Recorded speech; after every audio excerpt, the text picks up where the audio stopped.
Hey guys, William Jamming. Welcome to Lone Teacher Art with William Jamming. We are watching a serious video of 1,000 tips of procreate. Oh my gosh. So this is the drawing that I finished. This is a practice that I did like a few days back. And so after I finish all that, I believe this is a little bit, lacking wow factor. So I think maybe add a little bit light, like in the forest, like this elf go. Certain forest, I want to add light coming from the top right, and shoot at, from the between the trees, and so I used airbrush to add something like this, and yeah, so but as I am practicing like oil painting like this, okay, and this is just me and my son in the park. Yeah, I want to practice this. So I use a technique, and that's the reason why like seriously think about how to add light and how to approach lights.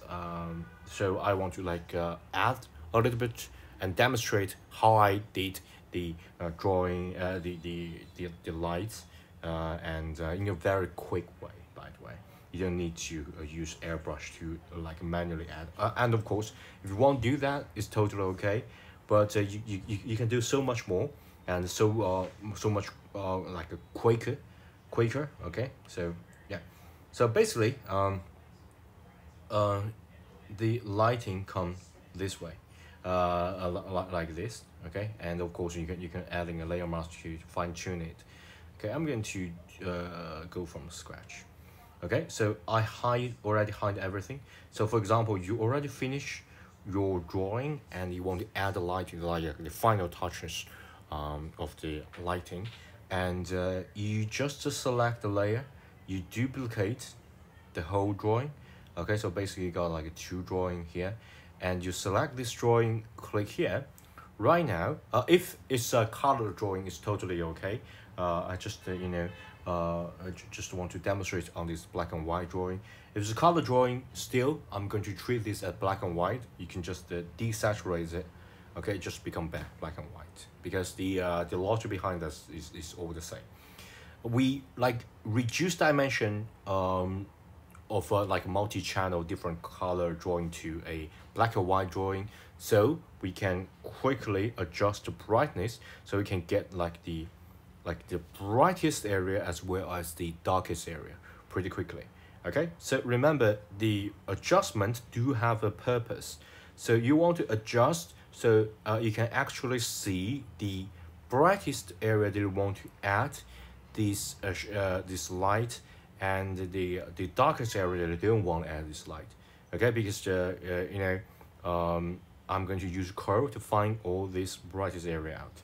Okay, so I think this is fairly good. Okay, this is fairly good. Really big contrast. Okay, don't worry if you can't see some of it. It's intentionally settings. So once you finish, you can just click anywhere else. You can just remain the setting, and then I'm going to use curve here to adjust it. So the curve, basically, if you like adjust that too low, you won't be able to see any information. Don't worry, you can just click anywhere and just bring it up.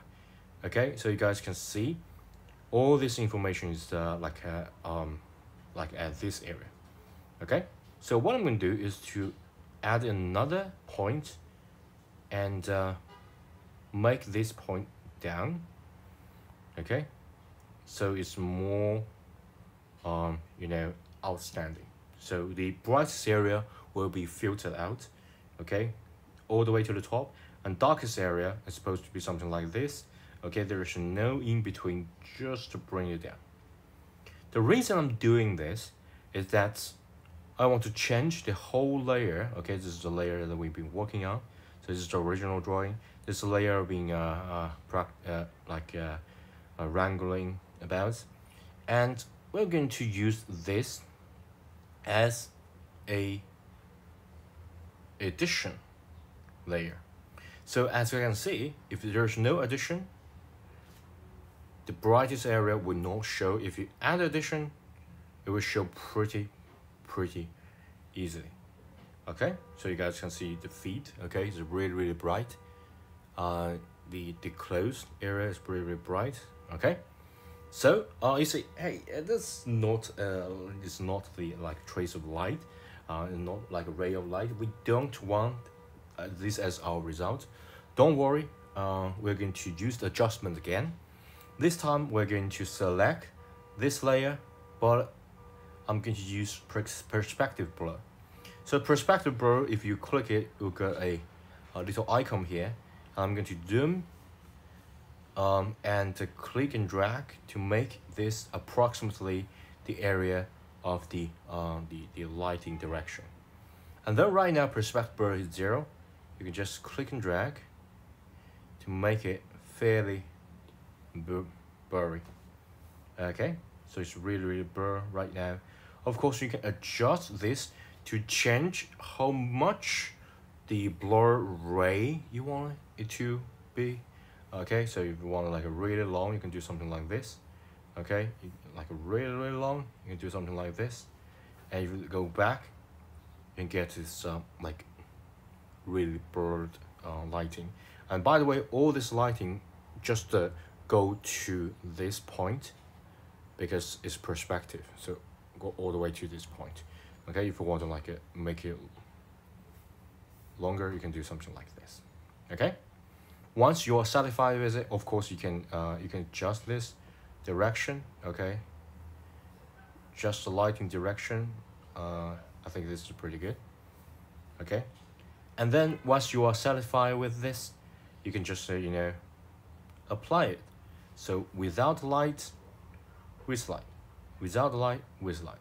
And of course you can adjust the opacity. Okay, so if it's too much, you can just turn it down a little bit. If it's too little, you can turn it up. What if you already is max, but still you think the lighting is not like prominent enough? You can just duplicate it. Okay, you can duplicate it. You can duplicate it. You can duplicate it. Oh my gosh, that's really bright, really bright. And of course you say, yeah, I sort of get it, but I don't want like this area to be too bright. Okay, you can first, let me just turn it down a little bit. I don't want this to be like a crazily bright color. Okay, this is pretty good. And then once you are satisfied, you can just combine it to just one layer as a lighting layer. And then what I'm going to do is to click add mask it. So we got a layer mask, and then you can use a really soft blend, a soft airbrush. Soft brush will be fine.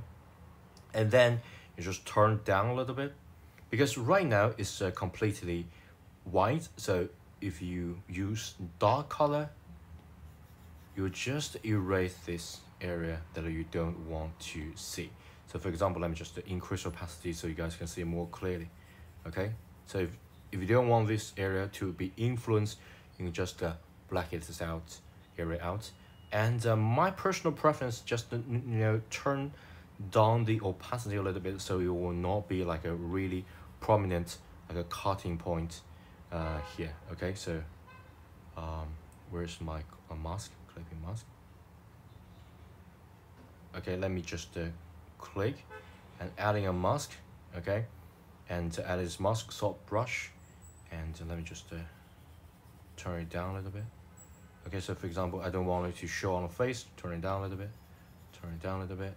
Okay, so for example, I think this is too much, too monotone, increase opacity, turn this a little bit down.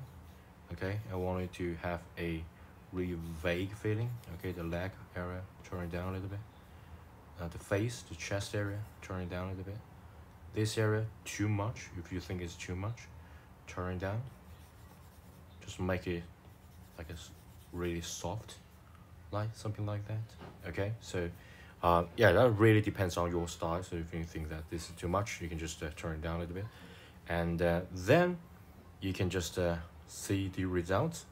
Okay, let me just move that a little bit. Without the light, it should be something like this. With the light and with the adjustment mask, so you can like hide the area that you don't want. and you got a really nice lighting ray shooting through the forest effect. Okay, hope this video is helpful. If you think my video is helpful, do please give me a thumb up, and if you haven't already, please subscribe to my channel. Okay, thanks, bye.